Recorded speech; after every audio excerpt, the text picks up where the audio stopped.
My family thought it would be funny to abandon me with my 3-year-old in a foreign country without any travel documents. Your child is on everybody's nerves, my brother said. It's your own fault, my mom added. I didn't cry. I did this. The next time they saw us, their jaws dropped. Paris, 2001. I was 19, carrying my 2-year-old Julia on my hip, and I already felt like I'd aged 100 years. The streets were hot, crowded, full of tourists snapping photos with cameras that still needed film, and I was trudging along, sweating through my shirt, with sticky little hands grabbing at me and a chorus of complaints following right behind. Not from my daughter. No, from my family. Ugh, she's crying again. Can't you keep her quiet? You're slowing us down. That was the soundtrack of our family holiday. My brothers walking a few paces ahead like they were allergic to being near me, my parents sighing every time my daughter whimpered, and me in the middle, carrying the weight of an actual child and the invisible weight of being the family nuisance. I should have known better.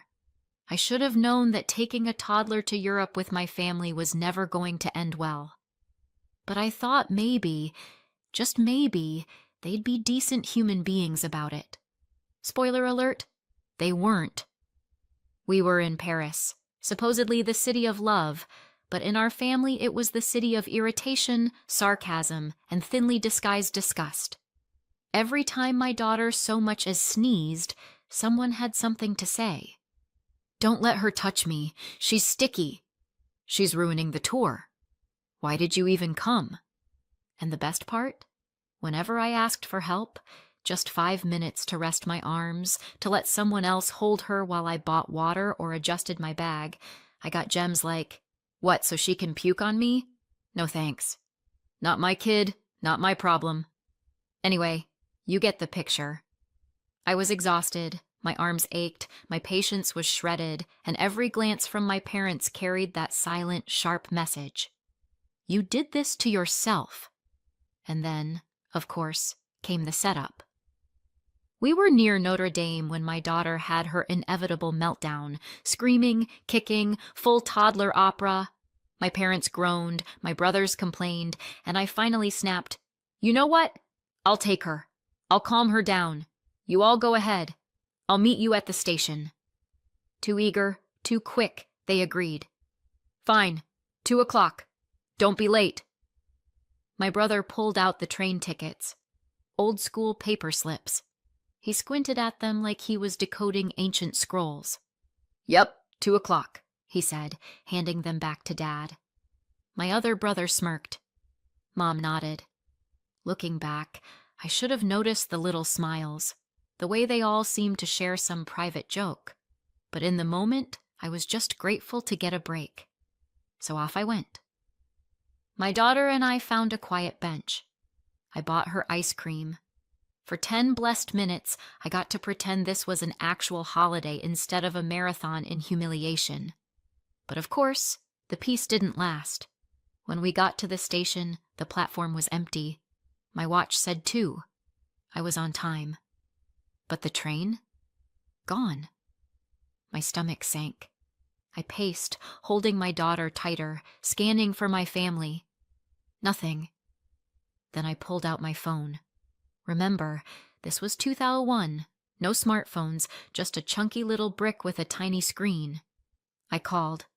Laughter answered me. My brother's laughter. Then my mom's voice. "Oh, honey, you wanted to be independent, didn't you? Well, here's your chance." I froze. "What do you mean? Where are you?" "We're already on the train," she said, almost bored. "You said 2. I was here on time." More laughter in the background. My brothers yelling, "Enjoy the bus!" It hit me like a slap. They'd lied. They'd given me the wrong time. They'd planned this. And the worst part? They knew.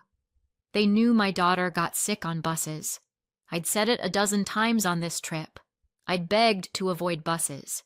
Hell, I got sick on buses. It was like a family curse. And that's exactly why they did it. I can still hear their voices, mocking, entertained by my panic, like this was all one big game. I stood there, clutching my daughter, listening to my family laugh at me through a crackly Nokia speaker, and for a second I thought maybe I'd throw the phone onto the tracks. Instead, I whispered, "You have my passport." "You'll figure it out," Mom said. "Don't be so dramatic. People take buses every day." And then she hung up. I wanted to scream, to cry, to beg. But my daughter tugged my sleeve, sticky hands pulling me back to earth. Her eyes were already glassy, that look she got before a long car ride ended in vomit. I pictured it. Hours on a crowded bus, her screaming, puking, strangers glaring at me, arriving at the airport covered in shame, only to face my family's smug laughter. No. I looked at the bus timetable. My phone buzzed again. "Better hurry, the bus won't wait." I didn't answer.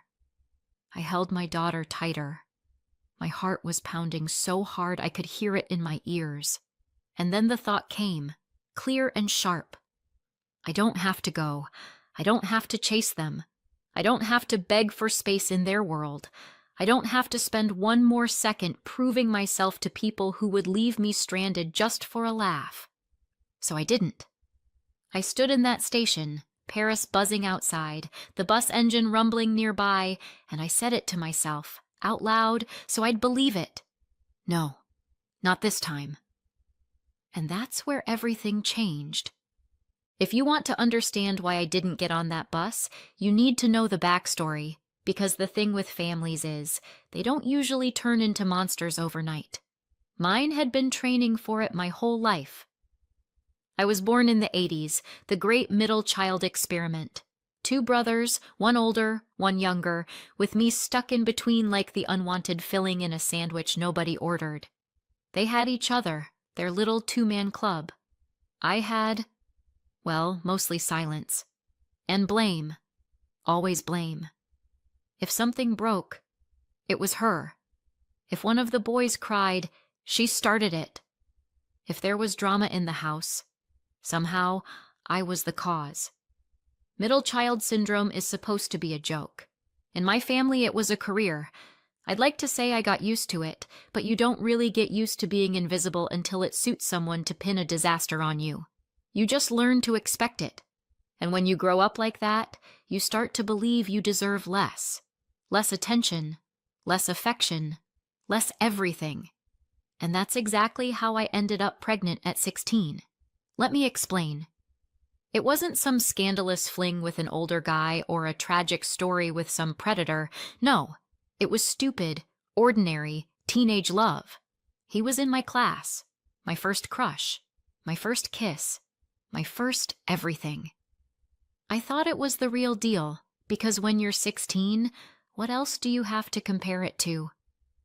He said all the right things, the things no one else ever said to me.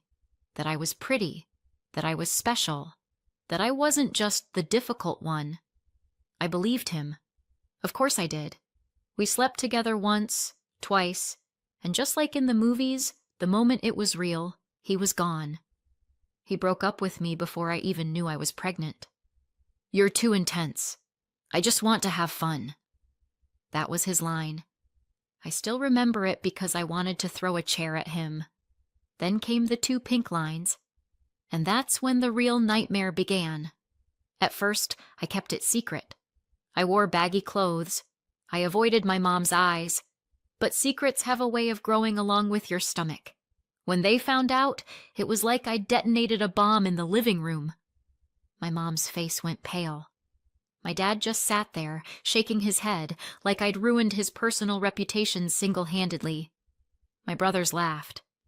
"Wow, you're even dumber than we thought." The words were like knives, over and over. Stupid, reckless, embarrassing. My mom hissed at me. "Do you realize what you've done? You've ruined your life." And my dad, "You're not even out of high school. Do you think you can be a mother?" And me? I just sat there, holding my belly, terrified but already sure of one thing. I wanted my baby. The boy, my so-called great love, didn't exactly vanish into thin air. He was still around at first, in the same school, but the moment things got serious, he started dodging me. Different lunch table, different friends, pretending not to hear when I called his name in the hallway, and then, not long after, his parents transferred him to another school for better opportunities. That's when he really disappeared from my daily life. When I told him I was pregnant, he went pale, then laughed nervously. "No way," he said. "That can't be mine." He didn't say it out loud, but the look in his eyes said everything. He was basically calling me a slut, accusing me of sleeping around. The truth? He was my first, my only, but he didn't care. Denying it was easier than owning up. So there I was, pregnant, underage, living in a house that looked at me like I was a cautionary tale. The gossip spread fast, because of course it did. In school, I was the girl with the mistake. At home, I was the girl who ruined the family image. Everywhere I went, I was a walking warning sign. I cried a lot back then, but every time I pressed my hand to my stomach and felt her move, I knew she wasn't the mistake. She was the only thing that made sense. I gave birth at 17, and if you've never been a teenage mom, let me tell you, the world treats you like garbage. Nurses sigh at you, teachers give up on you, strangers look at you with that pitying, condescending stare, like you're some kind of freak show. At home, it was worse. Every cry from the baby was my fault. Every bill was my fault. Every ruined night's sleep in that house was, apparently, my fault.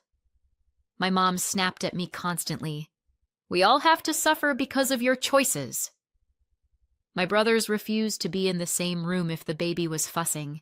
My dad just ignored me, like I'd stopped existing. But I loved her. God, I loved her. She had this tiny nose and these bright eyes, and she'd grip my finger so tight I thought she'd never let go. When she smiled at me, even for a second, it was like the whole world tilted back into balance. She wasn't the burden. She was the reason I kept going. But the family never saw her that way. To them, she was just proof that I'd ruined everything. The years between 17 and 19 blur together in my memory. Diapers, feedings, exhaustion, and a constant chorus of insults. By 19, I was technically of age. Legal adult. Big girl now. But in that house, I still felt like the kid in the middle, ignored until there was something to blame. So when we boarded that plane to Paris, with my daughter in my lap, I thought maybe things would be different. Maybe a family trip could soften the edges, show them she wasn't a burden, that I wasn't a disaster. Instead, it was just the same old pattern, replayed against prettier scenery. And then, standing in that Paris station, holding my daughter while my family laughed at me over the phone, it all clicked into place. This wasn't new. They had always done this. I'd always been the scapegoat, the punching bag, the entertainment. The baby on my hip wasn't the reason. They were. For the first time, I looked at my daughter and thought, she deserves better than this circus. And so do I. I remembered my dad's old passport, the one with République Française stamped on it. He'd been born in France. His parents moved him to the States when he was young, but he never lost the passport. And when I was born, that meant me too. French by birthright, even if I'd never used it. The idea lit up in my brain like fire. I don't have to go back. Not to their insults, not to their cruelty, not to being the invisible, impossible middle child. I could stay. I could claim what was mine. I could build something new for me and my daughter. And that's when I made the decision that changed everything. I wasn't going back. Not now. Not ever. The calls started when boarding began, and they realized I wasn't there. At first, I thought it might be guilt. You know, that tiny flickering hope that maybe they'd realize what they'd done and call to apologize. Spoiler, it wasn't that. It was confusion. "Where are you? Did you miss the bus? Why aren't you at the airport yet? Don't tell me you're lost already. God, you're hopeless. Call after call. My cheap little Nokia lit up like a Christmas tree. My brothers' names, my mom, my dad, over and over, and I ignored them because I wanted them to sweat. But then I picked up, just once. Where are you? My mom's voice, sharp, accusing. The plane's boarding. I didn't even hesitate. I'm not coming. Silence. You could have cut it with a knife. What do you mean you're not coming? Her voice cracked with disbelief. You're not serious, my dad barked from the background.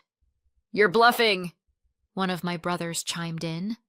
I smiled, even though my hands were shaking. Nope, not bluffing. And I hung up. That's when the calls really went wild. It wasn't just them anymore. It was my aunt, my uncle, cousins I hadn't heard from in years. Apparently, the family phone tree lit up the second I dropped my little bombshell. Think about your daughter. Don't throw your life away. You're being dramatic. I put my phone on silent and dropped it in my bag. I was dramatic, sure, but at least this time, it was my drama. Now you're probably wondering, where did I sleep that first night? Great question. Short answer, badly. I had maybe a couple €100 in my wallet, enough for a few nights in a cheap hostel if I was careful. So that's where we went. Me, my daughter, and one squeaky bunk bed in a room full of strangers. She thought it was funny at first, climbing on the mattress like it was an adventure. I pretended to laugh with her, even while my stomach twisted itself into knots, because I knew the money wouldn't last. The next morning, I marched into the mairie. My French was, let's call it creative. I knew enough to order a croissant, not enough to explain my family abandoned me, I lost my passport, and oh, by the way, my father was French. The woman behind the desk stared at me like I was trying to buy a spaceship. She waved her hands, pointed at forms, rattled off words I didn't understand. I wanted to cry. Instead, I smiled that tight, fake smile you use when you're about to break down in public. Eventually, she brought over a colleague who spoke some English.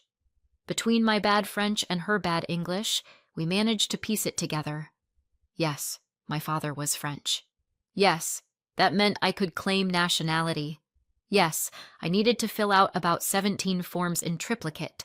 But no, it wouldn't happen quickly. Weeks, maybe months. That's what they said. And until then, I was basically no one. No proper ID, no papers.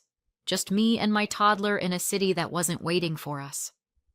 I went back to the hostel and stared at the ceiling while my daughter slept beside me. I tried to imagine what it would feel like to give up, to drag us on to the next plane home and beg my family for forgiveness. And then I remembered the sound of their laughter through the phone. No, not happening. Those first weeks were the hardest of my life. Food was cheap bread, apples, cartons of milk. Sometimes I skipped meals so she wouldn't have to.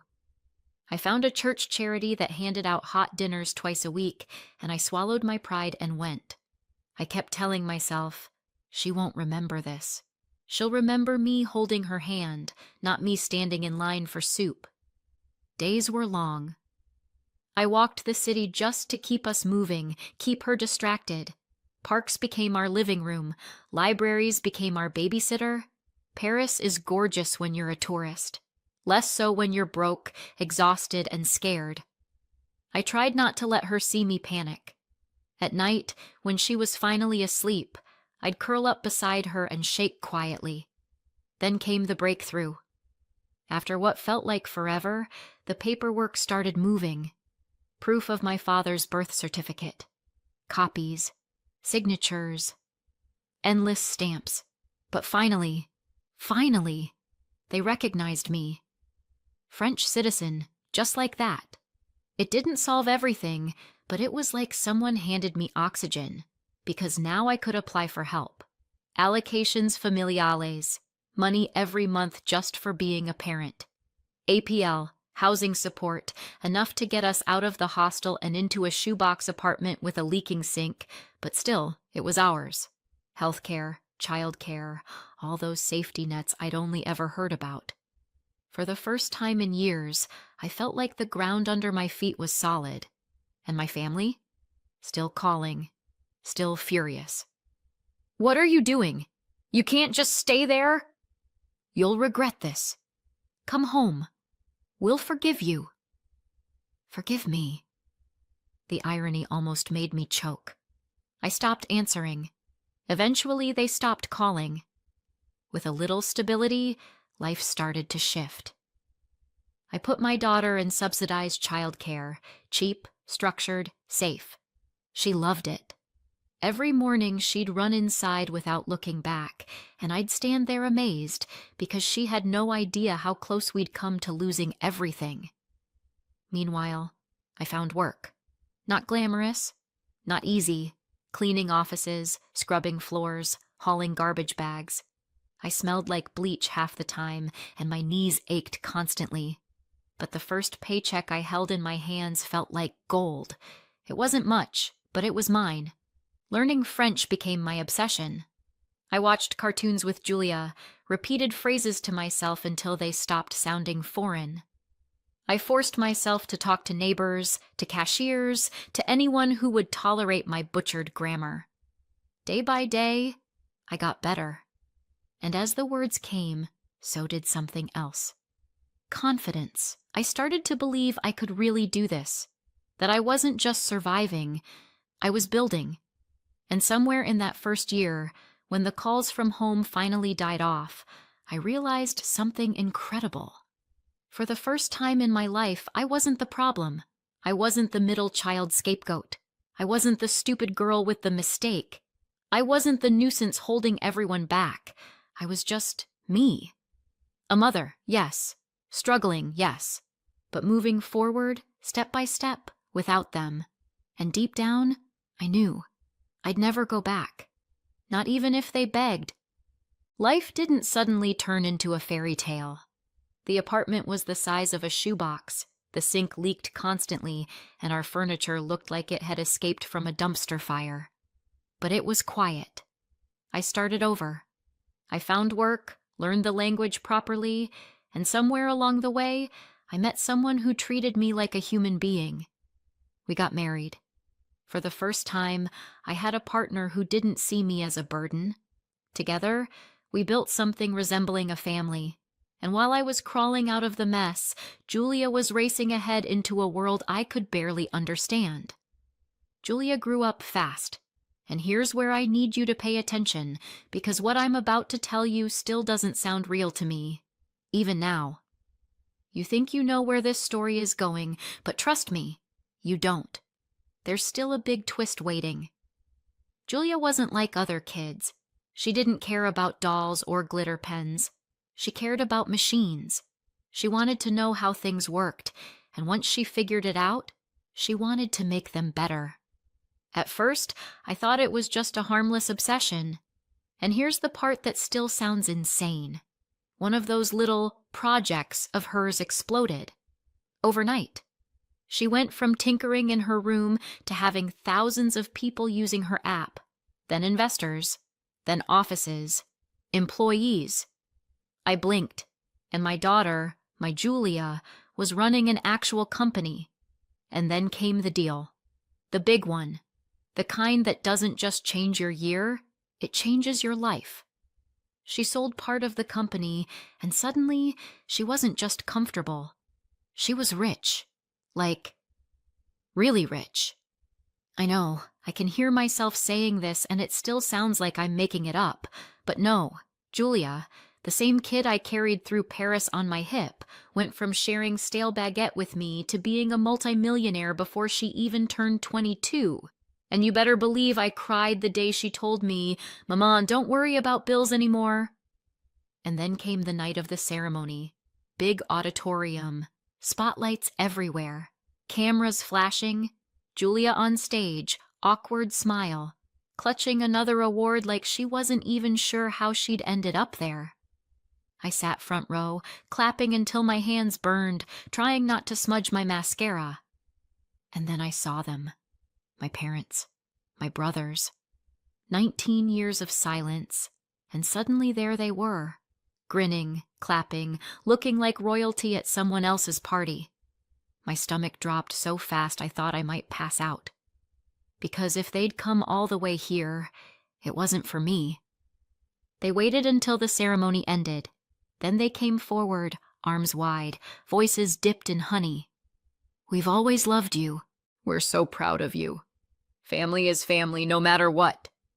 I almost laughed in their faces, or maybe screamed, or both. But they didn't even stop at me. They went straight to Julia. "Darling, we're your grandparents. Sweetheart, we've cared about you all along. We want to be part of your life now." The audacity. They hadn't lifted a finger for nearly 2 decades, hadn't sent a single card or letter, and now they wanted to claim Julia, not me. Julia. She looked confused, wide-eyed. She didn't recognize them. Why would she? There were no photos of them in our house, no smiling frames on the mantelpiece, but she knew their names. She'd heard the stories, straight from me, and now the honesty had faces. She turned to me, eyes searching mine.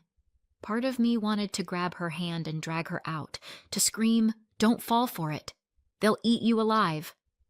But another part of me knew I had to let her choose. So when she whispered, "I want to see them.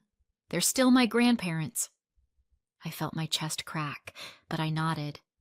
Those days Julia spent with them nearly tore me apart. I didn't sleep. I paced our apartment, waiting for the phone call, the one where she'd say she was moving in with them, or worse, handing them everything she'd worked for. I heard their laughter in my head, the same laughter that had followed me out of a Paris train station 19 years earlier. I imagined Julia hearing it now, and it killed me. I was convinced I'd lost her. Then she came back, calm, collected, like she'd just gone grocery shopping. "I don't want to see them again," Julia said. I blinked. "Why?" She shrugged, like it was nothing.